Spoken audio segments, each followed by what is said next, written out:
നമസ്കാരം.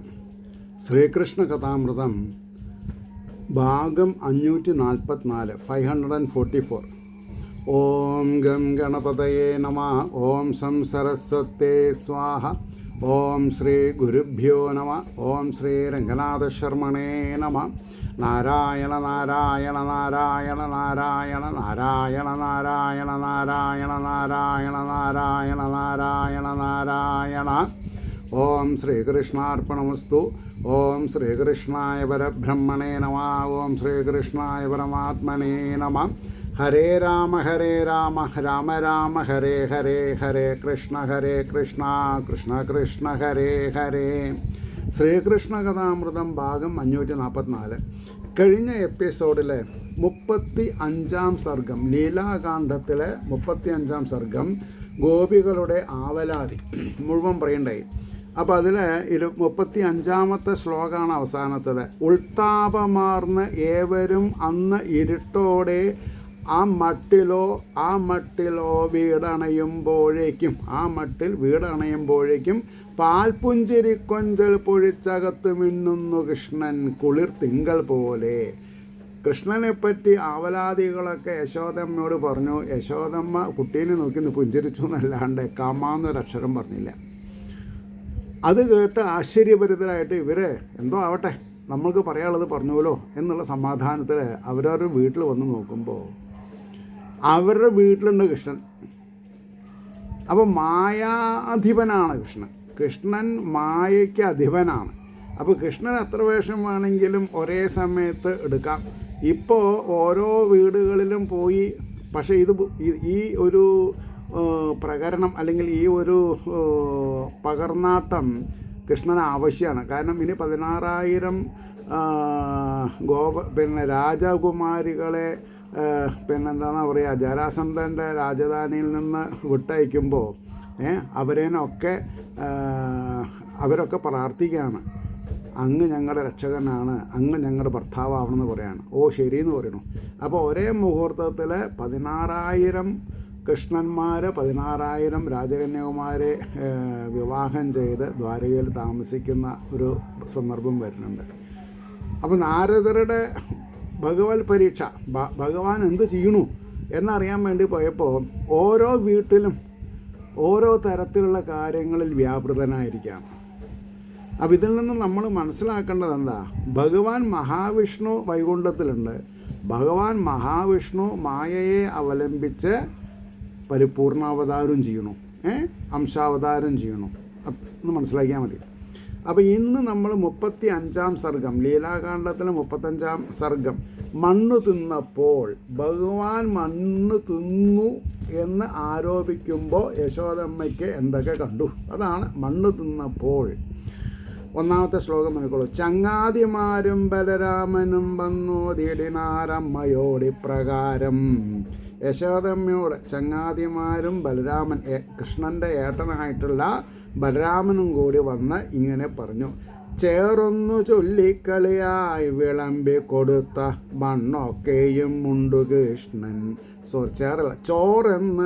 ചോറെന്ന് ചൊല്ലി കളിയായി വിളമ്പി കൊടുത്ത മണ്ണൊക്കെയും ഉണ്ടു കൃഷ്ണൻ. ശ്രദ്ധിക്കണം, നമ്മളൊക്കെ ബാല്യകാലത്ത് ചിരട്ടപ്പുണ്ടാക്കി കളിക്കും,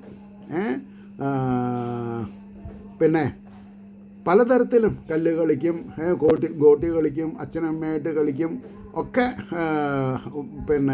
പതിവുണ്ട്. അപ്പോൾ ഭഗവാന് കുട്ടികളിങ്ങനെ കറി വെച്ച് ചോറ് വെച്ചു, ഞാൻ അമ്മയാണ് ഞാൻ അച്ഛനാണെന്നൊക്കെ പറഞ്ഞ് മണ്ണ് വിളമ്പി കൊടുത്തു, ചോറാന്ന് പറഞ്ഞിട്ട്. അദ്ദേഹം അത് കഴിച്ചു. ഇത് കംപ്ലൈൻ്റായിട്ട് പറയുകയാണ് ചെയ്തിരുന്നത്. ചോറൊന്നു ചൊല്ലിക്കളിയായി വിളമ്പി കൊടുത്ത മണ്ണൊക്കെയും ഉണ്ടു കൃഷ്ണൻ. ഒക്കെ കഴിച്ചു എന്നാണ് പറഞ്ഞത്. കളിപ്പതെങ്ങാണവനിങ്ങു കൂട്ടിക്കൊണ്ടേ വരേണം, ഓടിയിടേണം. ബലരാമനോട് പറഞ്ഞു, ഒരു നിമിഷം ഇവിടെ നിൽക്കരുത്, ഓടിപ്പോയിട്ട് അവനെ കയ്യോടെ ഇങ്ങോട്ട് പിടിച്ചു കൊണ്ടുവരും. കൃഷ്ണനെ കയ്യോടെ പിടിച്ചു കൊണ്ടുവരും. കളിപ്പതെങ്ങാണ് അവൻ ഇങ്ങ് കൂട്ടിക്കൊണ്ടേ വരേണം, ക്ഷണമോടിയിടേണം എന്നീ വിധം രാമനോട് ഓതി അമ്മ വിയർത്തു കുഞ്ഞിൻ വഴി നോക്കി നിന്നാൾ. തൻ്റെ ഓമന മകൻ മണ്ണ് തിന്ന് ഇനി എന്തൊക്കെ പരവശാവ് എടുക്കുക. അപ്പോൾ ആ വരണ്ട വഴിയിൽ അമ്മ സ്തബ്ധയായിട്ട് നോക്കി നിൽക്കണു, വേർത്തുന്നു അപ്പോഴേക്കും യശോദമ്മയ്ക്ക്. യശോദ വല്ലാതെ പരിഭ്രമിച്ചു, പാൽ വെണ്ണ ഒട്ടേറെ ഏകിലില്ല ദോഷം. പാലും വെണ്ണയും ധാരാളം കൊടുത്തു, കഴിച്ചു വെച്ചാൽ കുഴപ്പമില്ല. ഈ കുട്ടി എന്തിനാ മണ്ണ് തിന്നത്? യശോദ വല്ലാതെ പരിഭ്രമിച്ചു, പാൽ വെണ്ണ ഒട്ടേറുകിൽ ഇല്ല ദോഷം. എന്നുണ്ണിതൻ പിഞ്ചുവയറ്റിൽ മണ്ണു പെട്ടാൽ ദഹിക്കാതെ കുഴങ്ങുമല്ലോ. ഓരോ അമ്മയുടെയും മാനസികാവസ്ഥയാണ്. എത്ര ദരിദ്രരാണെങ്കിലും ഉള്ളവരാണെങ്കിലും ശരി, അറിയാതെ കൊണ്ട് മണ്ണ് തിന്നാൽ മണ്ണെങ്ങനെയും ദഹിക്കുക? മണ്ണ് തിന്നാൻ പാടില്ല എന്നാണ്. അതിപ്പോൾ എന്താണെന്നുള്ളത് എൻ്റെ എപ്പിസോഡ് പുതുതായിട്ട് കേൾക്കുന്ന ചില ആൾക്കാരുണ്ടാവാം, അവർക്ക് വേണ്ടി പറയാണ്. ഈ മേദിനി എന്ന് പറഞ്ഞാൽ ഒരു കഥ പറയുന്നുണ്ട്. എന്താ കഥ? ഭഗവാൻ ആദിശേഷ പെരുമാളിൻ്റെ മുകളിൽ പള്ളി കൊള്ളുന്ന സമയത്ത് ഭഗവാന്റെ കർണകമലം, കർണത്തിലുള്ള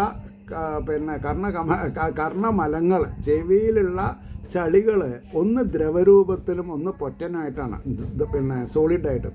അവരാണ് മധുകൈടവന്മാർ എന്നുള്ള പേരിൽ 2 രാക്ഷസന്മാർ വന്ന് നോക്കുമ്പോൾ ആരും കാണാനില്ല. ഒടുക്കം കാലം താമരയുടെ മുകളിലിരിക്കുന്ന ബ്രഹ്മാവിനെ കണ്ടു എന്നാ. അപ്പോൾ ബ്രഹ്മാവിനോട് പറഞ്ഞു യുദ്ധത്തിന് വരുമെന്ന്. അപ്പോൾ ബ്രഹ്മാവ് ഭഗവാനെ സ്തുതിക്കുകയാണ്. അങ്ങനെ സ്തുതിച്ച് ഭഗവാൻ എന്താണെന്നാ പറയുക, ഈ മധുകൈടവന്മാരെ യുദ്ധത്തിൽ തോൽപ്പിക്കുന്നുണ്ട്.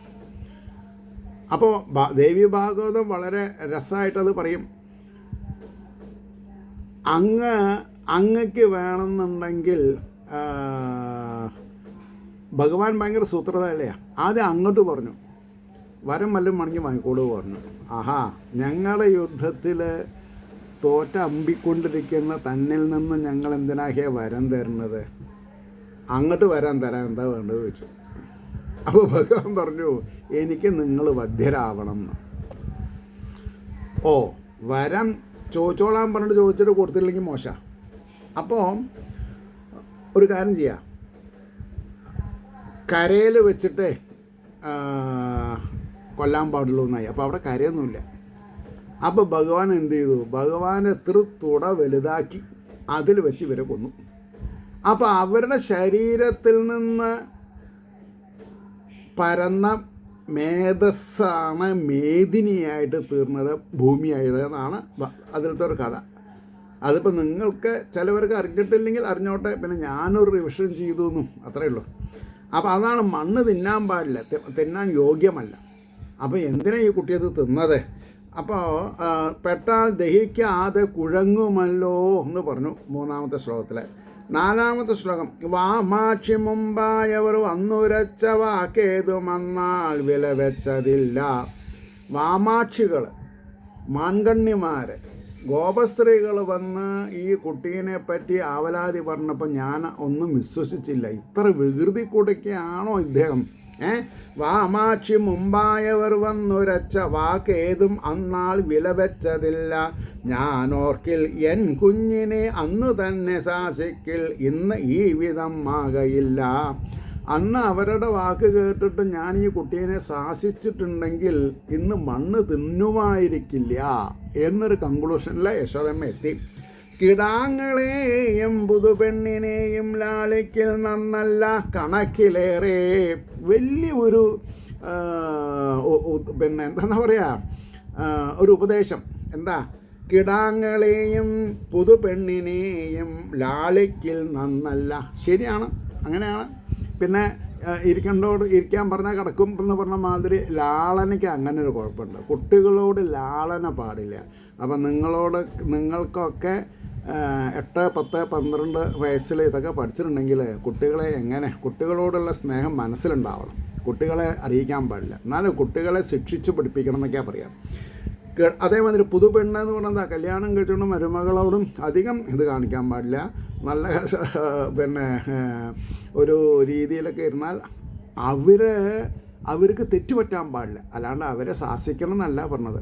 അവർക്ക് തെറ്റുപറ്റാൻ വരാതെ കൊണ്ട് അമ്മായിയമ്മയുടെ ശിക്ഷണത്തിൽ അടുക്കള ജോലിയും വീട്ടുജോലികളും ഗൃഹജോലികളൊക്കെ നോക്കി നല്ലൊരു ഗൃഹസ്ഥയാക്കി ട്രെയിനിങ് കൊടുക്കണം. അതാണ് പറഞ്ഞതിൻ്റെ താല്പര്യം. കിടാങ്ങളെയും പുതുപെണ്ണിനെയും ലാളിക്കൽ നന്നല്ല, കണക്കിലേറെ പുളച്ചിടും പിന്നെ മുതിർന്നു പോയാൽ വഴിക്കു നിർത്താൻ വിഷമിക്കുമാരും. അതാണ് പുളിച്ചിടും പിന്നെ പുളച്ചിടും, പുളയ്ക്കുക. കാരണം പണ്ടൊക്കെ ഈ ബാലവിവാഹം വളരെ കുട്ടികളെ കൊണ്ടുവരിക. ചിലപ്പോൾ ഈ മാസം മുറയൊക്കെ തുടങ്ങിയ ഭർത്താവിൻ്റെ വീട്ടിൽ വെച്ചിട്ടാവും. അതുവരെ ലാളിക്കില്ല, പരിരക്ഷിക്കും. കുടുംബം എങ്ങനെ ഭരിക്കണം എന്നുള്ള ട്രെയിനിങ്ങാണ് കൊടുക്കുന്നത്. അപ്പോൾ പുളച്ചിടും പിന്നെ മുതിർന്നു പോയാൽ വഴിക്കു നിർത്താൻ വിഷമിക്കുമാരും. ഇനി തുടർന്നുണ്ണിയെ അല്പമൊന്നു തല്ലേണമല്ലാതെ നിവൃത്തിയില്ല. ഒരു കൺക്ലൂഷനിൽ വരികയാണ്. ഇനി കണ്ണനെ ഒന്ന് ശിക്ഷിച്ചിട്ടില്ലെങ്കിൽ ശരിയാവില്ല. ഇനി ഇവിടുന്ന് അങ്ങോട്ട് തുടർന്ന് ഉണ്ണിയെ അല്പമൊന്നു തല്ലേണം, അല്ലാതെ നിവൃത്തിയില്ല. ശരിക്ക് ഇളേ എഴുതിട്ട് വിത്തു വിതയ്ക്കണം, ചേലിൽ വിളഞ്ഞു കിട്ടാൻ. ശരിക്ക് ഇളേ മണ്ണ്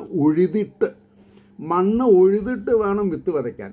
മണ്ണ് പിന്നെ കന്ന് പൂട്ടാതെ കണ്ട് പിന്നെ വിതയ്ക്ക്, അല്ലെങ്കിൽ നടുക പറ്റില്ല. ശരിക്ക് ഇളേ മണ്ണുഴുതിട്ട് വിത്തു വിതയ്ക്കണം, ചേലിൽ വിളഞ്ഞു കിട്ടാൻ. ഇതൊക്കെ ഉപദേശങ്ങളാണ്, എനിക്ക് നിങ്ങൾക്കുള്ള ഉപദേശങ്ങളാണ്. എന്നുണ്ണിതൻ പുഞ്ചിരിയൊന്നു കാണെങ്കിൽ എനിക്കവൻ അപ്രിയമോർക്കവയ്യ. ഈ ശിക്ഷിക്കണം എന്ന് പറഞ്ഞ വാക്കെടുത്തിട്ടില്ല, അപ്പോഴേക്കും മനസ്സിൽ തോന്നി എന്നുണ്ണിതൻ പുഞ്ചിരിയൊന്നു കാണെങ്കിൽ എനിക്ക് അവൻ അപ്രിയമോർക്കവയ്യ. എൻ്റെ കുട്ടിക്ക് അപ്രിയം ചെയ്യാൻ എനിക്ക് പറ്റില്ല.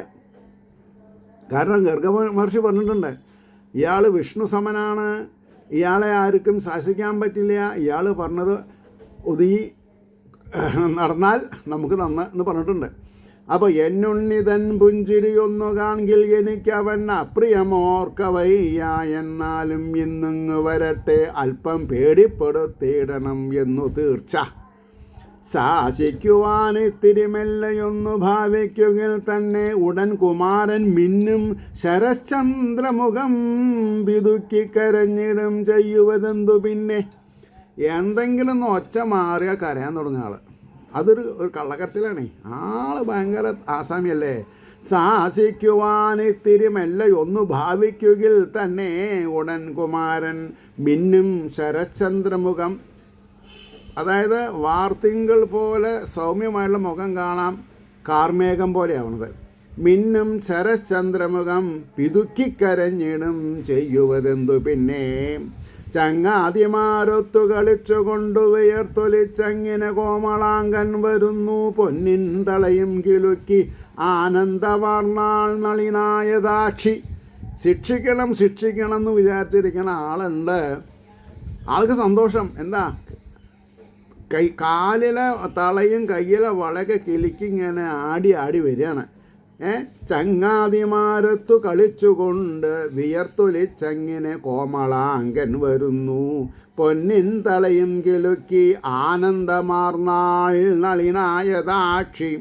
ചന്താമരക്കണ്ണനെ നാലുപാടും ചേലിൽ പല ഗോപികൾ നോക്കി നിൽക്കേ. കുറേ ഗോപസ്ത്രീകളുണ്ട് അവിടെ. ചെന്താമരക്കണ്ണന് നാലുപാടും ചേലിൽ പല ഗോപികൾ നോക്കി നിൽക്കെ. എമ്മട്ടിലോ തന്നകതാരിലുള്ള ഭാവം മറച്ചാൾ മഹനീയ ഗാത്രി. തൻ്റെ ഉള്ളിലുള്ള ദേഷ്യമൊക്കെ പോയി കുട്ടീനെ കണ്ടപ്പോൾ. അത് മറ്റുള്ളവരുടെ മുമ്പിൽ വെച്ച് ശാസിക്കാൻ പാടില്ല എന്നൊരു നീതിയുണ്ട്. തൻ്റെ മക്കൾ എത്ര തെറ്റ് ചെയ്താലും ശാസിക്കാൻ പാടില്ല. ആൾക്കാരുടെ മുന്നിൽ വെച്ചിട്ട് വഷളാക്കരുത്. അല്ലാത്ത സമയത്ത് ആരുമില്ലാത്ത സ്ഥലത്ത് പോയിട്ട് ഒന്ന് പേറിയോണ്ട് കുഴപ്പമൊന്നുമില്ല. എന്നാലും കുട്ടികൾ നന്നാവുള്ളൂ. കിട്ടുന്നുള്ള ഓർമ്മ അവർക്കും വേണം. സാരിത്തല പാട്ടു ചുരുട്ടി ഉണ്ണിക്കൈ രണ്ടുമാ രാമാധന്യ പിടിച്ചു നിർത്തി. സാരിത്തല പോട്ടു ചുരുട്ടി ഉണ്ണിക്കൈ രണ്ടും ആ ധന്യ പിടിച്ചു നിർത്തി. വന്നിട്ട് സാരിത്തുമ്പിൽ പിടിച്ചിട്ട് ഇങ്ങനെ നിൽക്കുമ്പോൾ കൂട്ടൻ്റെ രണ്ട് കൈ കൊണ്ട് പിടിച്ചിങ്ങനെ നിർത്തി. വളരെ ശ്രദ്ധിച്ച് കഴിയുള്ളൂ. അവിടെ ഒരു കൂട്ടക്ഷരം എനിക്ക് ആദ്യം കിട്ടിയില്ല. സാരി തല പൊട്ടു ചുരുട്ടി ഉണ്ണി കൈ രണ്ടും ആ ധന്യ അവിടെ കൈ രണ്ട് എന്ന് പറഞ്ഞിട്ട് സ്പേസ് ഇട്ടിട്ട് മാധന്യാന്നാ. അപ്പം ഞാനും വിചാരിച്ചത് എന്താ സാധനം. അപ്പം ആ കൈ രണ്ടും ആ ധന്യ പിടിച്ചു നിർത്തി കോപം നടിച്ചങ്ങനെ കോലുമോങ്ങി ചോദിച്ചു തൻ കൺമണിയോട് ഈ വണ്ണം. കൈ ചുരുട്ടിപ്പിടിച്ചു, ഒരു കയ്യിൽ കോല് പിടിച്ചിങ്ങനെ ഉയർത്തി ചോദിച്ചു. കോപം നടിച്ചങ്ങിനെ, കോപമുണ്ടോ ഇല്ല, കോപം നടിച്ചങ്ങിനെ കോലുമോങ്ങി ചോദിച്ചു തൻ കൺമണിയോട് ഈ വണ്ണം. മണ്ണെന്തിനാം തിന്നതു ഞാൻ, മണ്ണെന്തിനാം തിന്നത് ഞാൻ, നിനക്ക് പഞ്ചാരപ്പാൽ വെണ്ണയുമേകിടാഞ്ഞോ. ഞാൻ നിനക്ക് പാലും വെണ്ണയും പഞ്ചാരൊക്കെ തരാറില്ലേ കുട്ടിയെ, പിന്നെ എന്തിനാ നീ മണ്ണ് കിട്ടുന്നത്. മണ്ണെന്തിനാം തിന്നതു ഞാൻ, നിനക്ക് പഞ്ചാരപ്പാൽ വെണ്ണയും മേകിടാഞ്ഞോ. ഞാനല്ല. അപ്പോൾ ഈ റിപ്ലൈ വന്നു, ഞാൻ മണ്ണ് തിന്നതു മറ്റു പേരോ ആണ്, അവർക്ക് തോന്നിയിടുക മാത്രമമ്മേ. ഞാൻ കഴിച്ചിട്ടില്ല അമ്മേ, അവരാണ് മണ്ണ് തിന്നത്. ഞാനല്ല മണ്ണ് തിന്നത്, മറ്റു പേരാണ്, അവർക്ക് തോന്നിയിടുക മാത്രമമ്മേ. 13ാമത്തെ ശ്ലോകം. എന്നോട് നിൻ വിദ്യകളൊന്നും ഇന്നു പറ്റില്ല. അപ്പം യശോദമ്മ പറയാണ്, എന്നോട് നിൻ വിദ്യകളൊന്നും ഇന്നു പറ്റില്ല, തല്ലാതെ വിടില്ല നിന്നെ. ആരേലേ? തല്ലാതെ വിടില്ല നിന്നെ. കണ്ടുള്ളതോരാം കണ്ടുള്ളതോരാം അനസത്യമാണ്, കാണുന്നതെല്ലാം ശരിയാവതാണോ. അതായത് എന്നോട് നിൻ വിദ്യകളൊന്നും ഇന്നു പറ്റില്ല, തല്ലാതെ വിടില്ല നിന്നെ. കണ്ടുള്ളതോ രാമൻ, കണ്ടുള്ളതോ ആരാ മണ്ണ് തിന്നുന്നത് കണ്ടത്? രാമനല്ലേ. രാമൻ പറഞ്ഞിട്ടുണ്ടല്ലോ എൻ്റെ അടുത്ത്. കണ്ടുള്ളതോ രാമൻ അസത്യമാണ്, കാണുന്നതെല്ലാം ശരിയാവത. അപ്പോഴേക്കും മൂപ്പര് കാണുന്നതൊക്കെ ശരിയാണോ? അല്ല, പലതും കാണും നമ്മൾ അല്ലേ, അനുഭവമാണ് ശരി. അപ്പോൾ പറഞ്ഞു, ശരിക്കു നേരോതിൽ നിന്നെയൊന്നും ചെയ്യില്ല, പേടിക്കുക വേണ്ട കുഞ്ഞെ. അപ്പോൾ യശോദമ്മ പറയാം, കുട്ടിയെ തിന്നിട്ടുണ്ടെങ്കിൽ തിന്നു പറ. എന്നോട് എന്തിനാ കള്ളം പറഞ്ഞത്? ശരിക്കു നേരോതുകിൽ, സത്യം പറഞ്ഞാൽ ഞാൻ തല്ലില്ല. ശരിക്കു നേരോതിൽ നിന്നെ ഒന്നും ചെയ്യില്ല, പേടിക്കുക വേണ്ട കുഞ്ഞേ. അപ്പോഴേക്ക് അദ്ദേഹം, തിന്നില്ല ഞാൻ തെന്മത് കണ്ടിരുന്നോ. തെന്മത് കണ്ടുകൊണ്ടിരിക്കുക, എന്നാൽ തിന്നണ്ടാ പറയണ്ടേ. അപ്പം തിന്നില്ലല്ലോ ഞാൻ തിന്നിട്ടില്ല. അതിനുള്ള വഴി വെച്ചിട്ടില്ലല്ലോ ഞാൻ. കണ്ടില്ലയോ രാമൻ ഓതു സത്യം. അപ്പോൾ തിന്നില്ല ഞാൻ തിന്മത് കണ്ടിരുന്നു എന്ന് ചോദിച്ചു. അപ്പോൾ പിന്നെ യശോദമ്മ രാമനോട് ചോദിക്കുന്നു, കണ്ടില്ലയോ രാമൻ അത് ഓതു സത്യം. എന്താ ഉണ്ടായത്? പറയൂ, സത്യം പറയൂ. ഇല്ലില്ല നേരെ ഏട്ടനുമല്ലൊരാളും കണ്ടില്ല ഞാൻ തിന്മതു സത്യമായും. അപ്പോഴേക്കും ഭഗവാൻ പറയാണ്, ഇല്ലില്ല നേരെ ഏട്ടനും അല്ല ഒരാളും കണ്ടില്ല ഞാൻ തിന്മത് സത്യമായും. കാണാതെയാം തിന്നതു നേരുരച്ചുകൊള്ളൂ ശരിക്ക്, ഇന്നിതു വേണ്ടയെങ്കിൽ. അടി വേണ്ടെങ്കിൽ സത്യം പറഞ്ഞതേ. കാണാതെയാം തിന്നതു നേരുരച്ചുകൊള്ളൂ ശരിക്ക്. സത്യം പറയും മോനെ. തല്ലൊല്ല നീ ഇത്തിരി നിൽക്ക. തല്ലൊല്ല, അടിക്കാൻ പറ്റേ. നീ ഇത്തിരി നിൽക്ക, ഞാനൊട്ടൊരാലോചന ചെയ്തു ചൊല്ലാം. ഞാൻ ആലോചിച്ച് നോക്കൂ കുസൃതി. അമ്മ ഇപ്പം തല്ലാൻ നിർത്തട്ടെ, ഒന്ന് ആലോചിച്ചിട്ട് പറയാം. ഞാൻ തിന്നില്ല, എനിക്കെന്നെ ഓർമ്മയില്ല. ഞാൻ ഒന്ന് ആലോചിക്കട്ടെ, അമ്മ ഒന്ന് നിൽക്കൂ. തല്ലൊല്ല നീ ഇത്തിരി നിൽക്ക, ഞാനൊട്ടൊരാലോചന ചെയ്തു ചൊല്ലാം. തിന്നീലയോ ഓ തിന്നീലയോ തിന്നീലയോ തെല്ലിനി തിന്നുപോയോ. തിന്നീലയോ തെല്ലിനി തിന്നില്ലേ, കുറച്ച് തിന്നില്ലേ നീയെ. അതാണ് വാക്കവിടെ. തിന്നീലയോ തെല്ലിനി തിന്നുപോയോ മറക്കയാണ് ഈ വടി കാൺകിലെല്ലാം.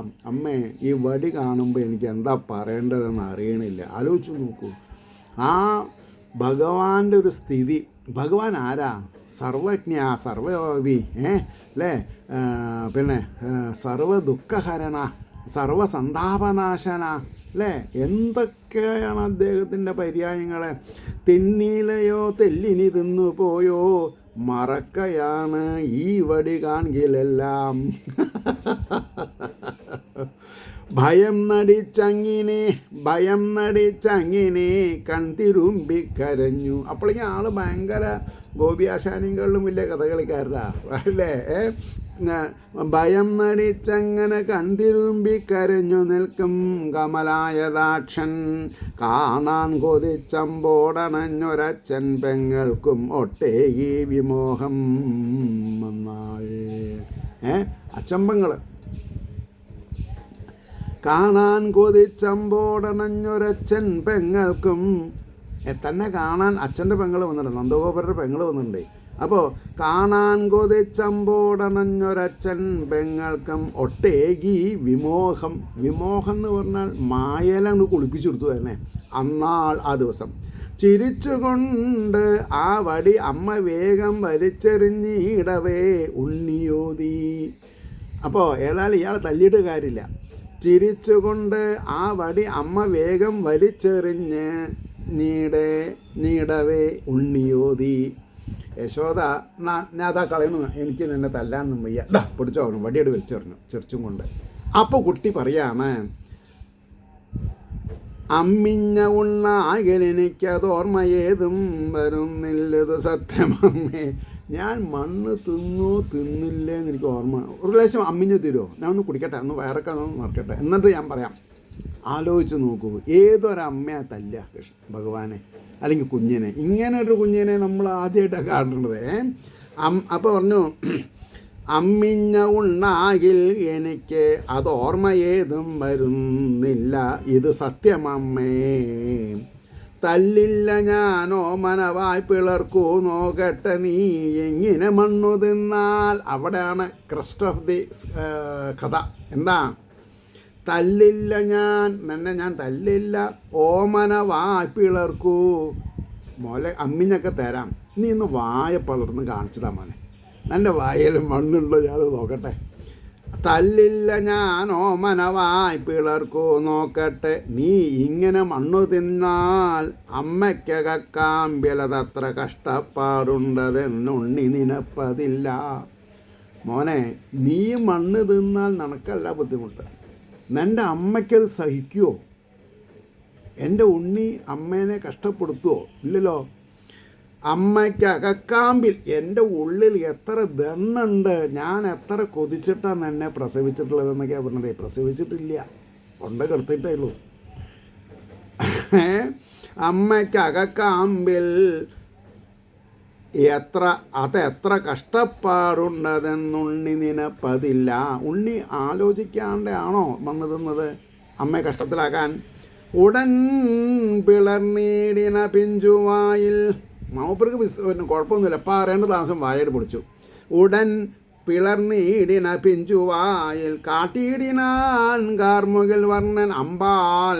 സ്നേഹം കൊണ്ട് അമ്മയ്ക്ക് കുറച്ച് മാജിക്ക് കാണിക്കാമെന്ന് വിചാരിച്ചു പോകാൻ.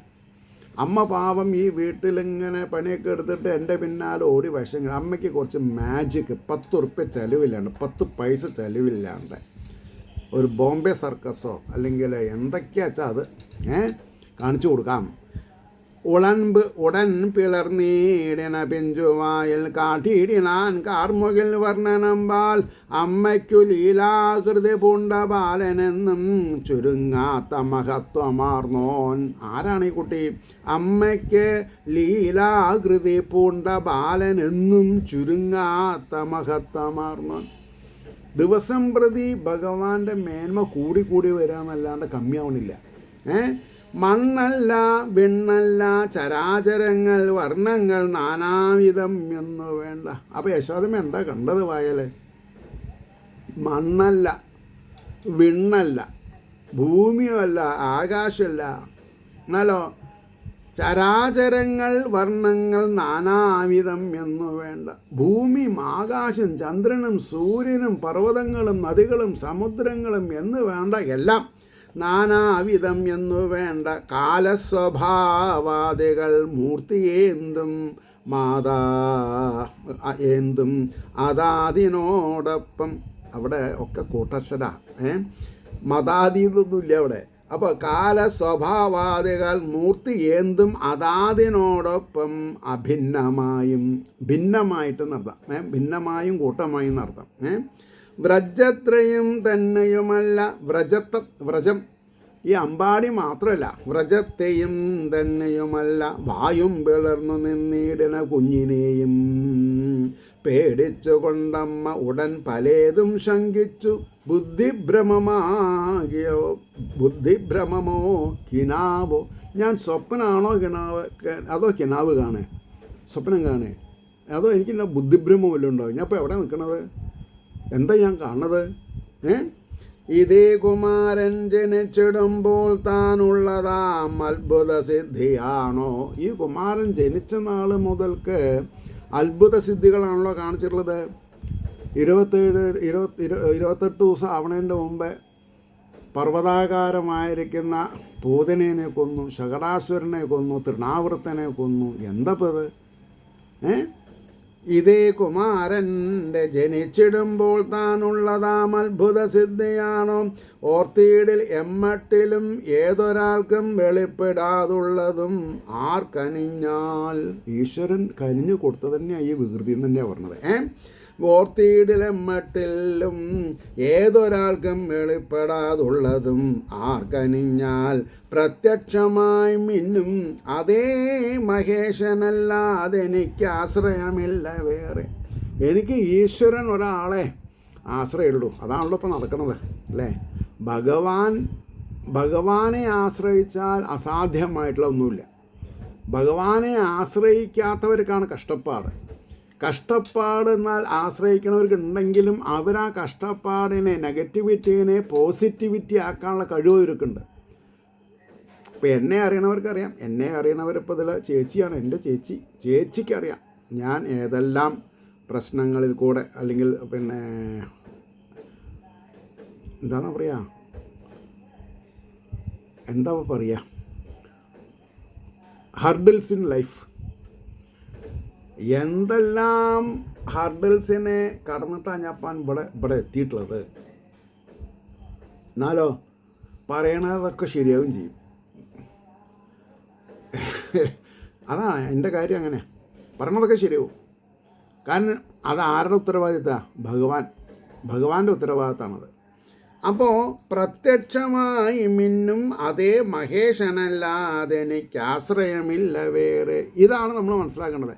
എങ്ങും നിറഞ്ഞുള്ളൊരു വസ്തുവിൻ്റെ മഹത്വം ഒട്ടേതും അറിഞ്ഞിടാതെ. എന്തുകൊണ്ടാണ് നമ്മൾ ഭഗവാന്റെ മഹിമ അറിയാതെ കൊണ്ട് പോയത് എന്നാണ് പറഞ്ഞത്. എങ്ങും നിറഞ്ഞുള്ളൊരു വസ്തുവിൻ്റെ, ഭഗവാൻ സർവത്ര വ്യാപിച്ചിരിക്കുകയാണ്. എന്നിട്ട് നമ്മൾ പറയണം ഗുരുവായൂരാണ് ഭൂമിയിലെ വൈകുണ്ഠം. അതെങ്ങനെയത്? അപ്പോൾ അവൻ്റെ അർത്ഥം ഭാഗവതം പഠിച്ചിട്ടില്ല എന്നാണ്. ഭാഗവതം പഠിച്ചവരങ്ങനെ തെറ്റ് പറയില്ല.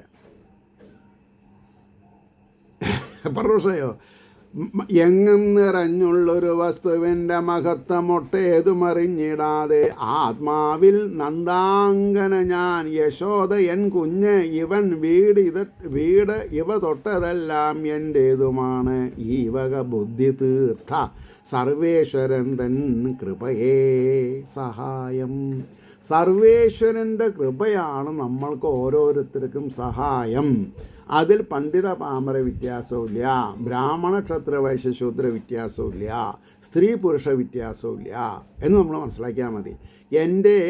അപ്പോൾ ആത്മാവിൽ നന്ദാങ്കന ഞാൻ, നന്ദൻ്റെ ഭാര്യയാണ് ഞാൻ, യശോദയാണ് യശോദയാണ് ഞാൻ, എൻ്റെ കുഞ്ഞാണ് ഇവൻ, വീട് ഇവ തൊട്ടതെല്ലാം എൻ്റേതുമാണ് ഈ വക ബുദ്ധി തീർത്ത സർവേശ്വരൻ.